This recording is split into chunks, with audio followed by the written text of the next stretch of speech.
Ha atteso le 5 della sera e l'ultimo risultato dal seggio di San Floriano per salire le scale del municipio da sindaco riconfermato.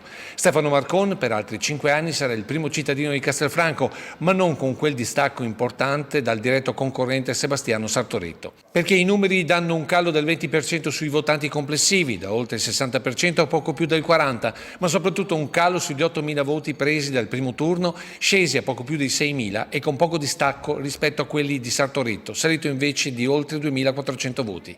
Inevitabile la delusione per lo sconfitto che su questi numeri sottolinea. Che Macron governa la città col 25% dei consensi in buona sostanza, con una forte divaricazione fra centro e frazioni, dove in centro chiaramente non è Macron il sindaco che è stato scelto. Dal canto suo Marcon porta a casa il risultato consapevole che le preferenze sono arrivate dalle frazioni, mentre il centro di Castelfranco è tutto da riconquistare. E il tema decisivo è chiaro a tutti, il futuro dell'ospedale castellano. L'elettore tipico del centrodestra ragiona, sì dai, tanto hanno già vinto e non serve che vada, era il timore che avevamo. Il tema caldo dell'ospedale è stato il tema divisivo in città.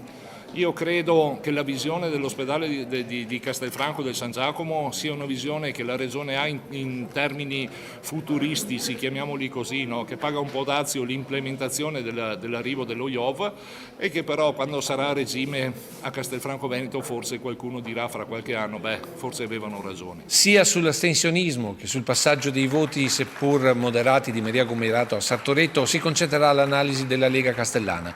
Intanto il commissario provinciale Gianangelo Boff sorride per il risultato complessivo ammettendo l'importanza dell'effetto Zaia. Il traino sono i 5 anni di amministrazione, il traino è tutta la Lega, il governatore compreso. Il risultato di Castelfranco è un risultato che ha consolidato quello che è il risultato fatto in tutto il Veneto.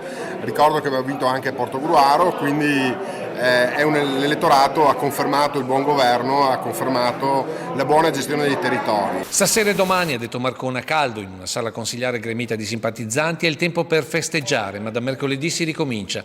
Poi si è emozionato quando i primi complimenti per la riconferma sono arrivati dai figli.